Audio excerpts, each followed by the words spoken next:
I would now like to invite Sheila Riley up. Sheila's with Life Choices Women's Clinic. She's been involved with pro-life for many, many years. And she's going to talk a little bit more about the important work that they do. Thank you, Sheila. Thank you, Alan. I'm also going to touch on sidewalk counseling because I'm subbing for Bridget Hurley today, who couldn't be here this evening with us.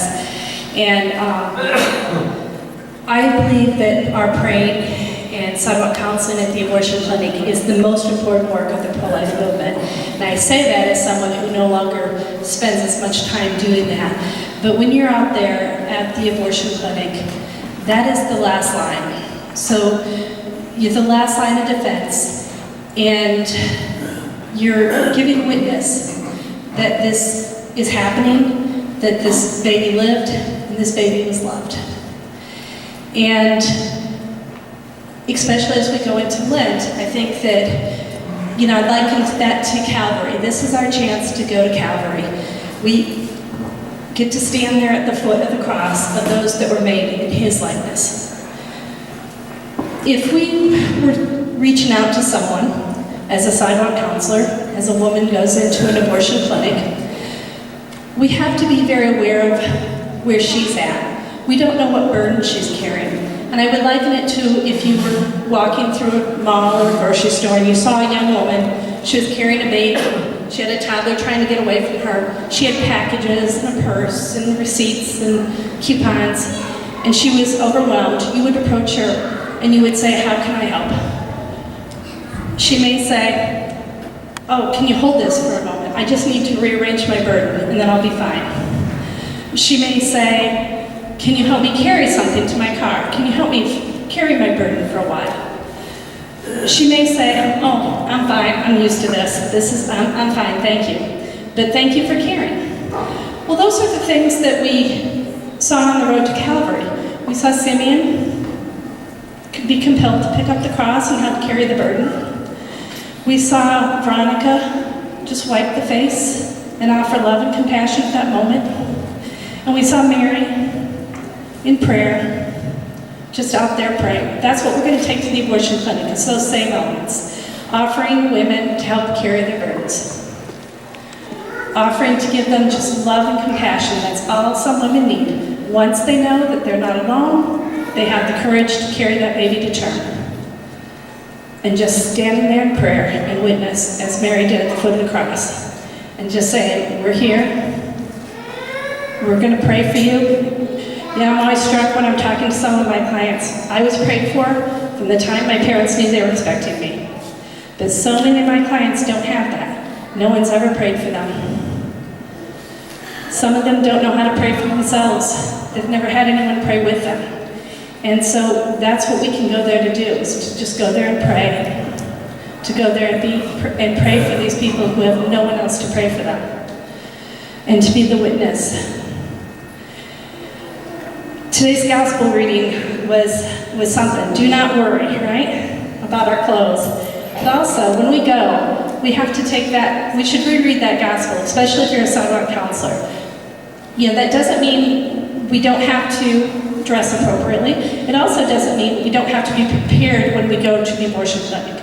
We prepare through the sacraments. We also prepare by knowing how to do this. By learning from others who've been doing this. We prepare by learning about abortion, fetal development, adoption, post-abortion. We have to be well-versed to do our jobs. But we go there without the worry. There are no magic words. When I first started, I was looking for those magic words because I thought it was about me. I could say something that would change her mind. And I'm a big person who likes numbers. I like big numbers. But that one woman, that first woman, that was the one. That was the number one. That was the one that was important in front of me. So we have to go there and in the spirit of love and not to worry about everything, not to worry about the numbers, and to get out of God's way. Let God save these souls, change these hearts, but let us be the instruments. Tanya mentioned it takes a lot of prayer. It also takes fasting. Prayer and fasting.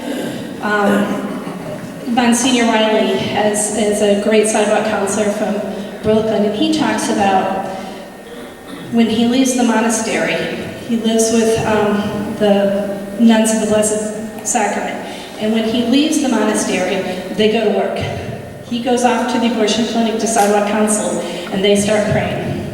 So it's good to have people who are in front of the adoration, in front of the Blessed Sacrament, and are praying for you while you're at the abortion clinic. Keep that in mind. There's great spiritual warfare going on in this arena, and have someone praying for you while you're at the abortion clinic, while you're doing this work.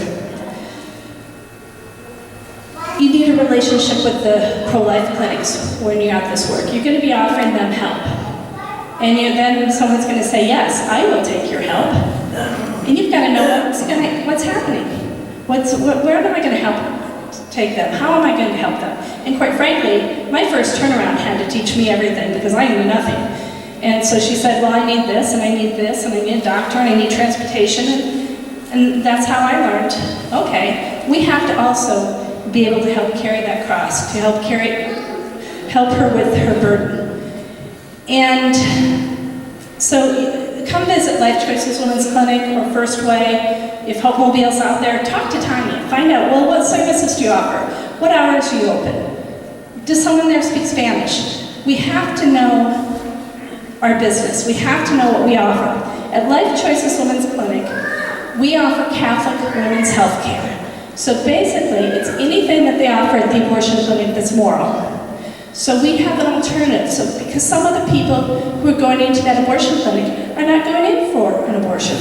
They may be going in for an exam. There's an alternative. They don't need to go in there at all. They may be going in for something that we don't offer, but we can find other resources for them. They may be looking for birth control, but we still want you to send them to us. We want to talk to them about abstinence and natural family planning. We have those resources available. Build your relationship with your pro-life clinic if you're going to be out there at the abortion clinic praying. I'm going to tell you two stories real quickly about abortion clinics. Now, most of you are from this parish, I assume, and are going to be praying at Family Planning Associates, which is at McDowell and 7th Street. It's a big, formidable-looking building. They're very busy. It looks like it would be very hard to crumble this clinic, to bring this clinic. But as we saw in the video, we have seen abortion clinics close. We have seen abortion workers get out of the business, and we've seen many babies saved. And I've heard people say about this abortion clinic, it's hard to get turnarounds because they drive right in, they walk over they go into the parking lot and walk over the walkway there, and we never even talk to the women. We never even get to see them. However, there are turnarounds from Family Planning Associates. So I want you to go there with the confidence that if you trust God's going to be doing this work for you, you are going to have those turnarounds. And we had a turnaround come to Life Choices to us from Family Planning Associates, and we started to do the ultrasound, and the practitioner noticed right away there were strings, and this patient already had a laminaria in place. So the abortion had literally already started to dilate the cervix. And so everything changed at that moment. They finished the ultrasound quickly, and she saw her baby. We removed that laminaria. The doctor was able to watch her for a couple hours in the clinic. She lived in the Mace area. They sent her to Dr. Leonard, and she continued her pregnancy. Baby continued to grow healthy. But both mother and baby were in danger with the placement of that laminaria, in danger of infection and death. And so the baby was born, placed for adoption. And so it strikes me that child's never going to grow up, her adopted parents, and that child, they're never going to know that there was an attempt made on her life, that she was a survivor of an abortion. I know. A few other people know.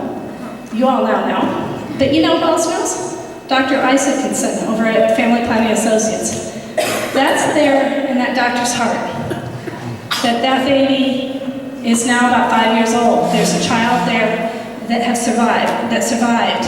And, you know, we need to pray for these doctors, these abortionists, because that knowledge can grow. Because when you don't have an abortion, there's a beautiful person out there who he'll never forget. Another story is there used to be another abortion clinic before Family Planning Associates moved in, A to Z Abortion Clinic. It was at 10th Street in McDowell, so just a few blocks from Family Planning Associates. And it used to be the biggest abortion clinic in Phoenix. It had combined with Family Planning Associates, and Ellen used to go there. Used to go there. It started in 1973, right after Roe v. Wade, and they did the late-term abortions, and they were very, very busy. There was no sign that that abortion clinic was not extremely profitable and extremely effective. But something happened one day, and within 30 days, that abortion clinic crumbled. That's the power of prayer, the power of God. And over those years, there were people out in front of that abortion clinic praying. And those numbers of people praying had grown and grown until every time that abortion clinic was open, there was some witness out there praying. And that's how fast the mighty can fall with the power of God. Life Choices Women's Clinic is where I volunteer, and we have Catholic Women's Health Care.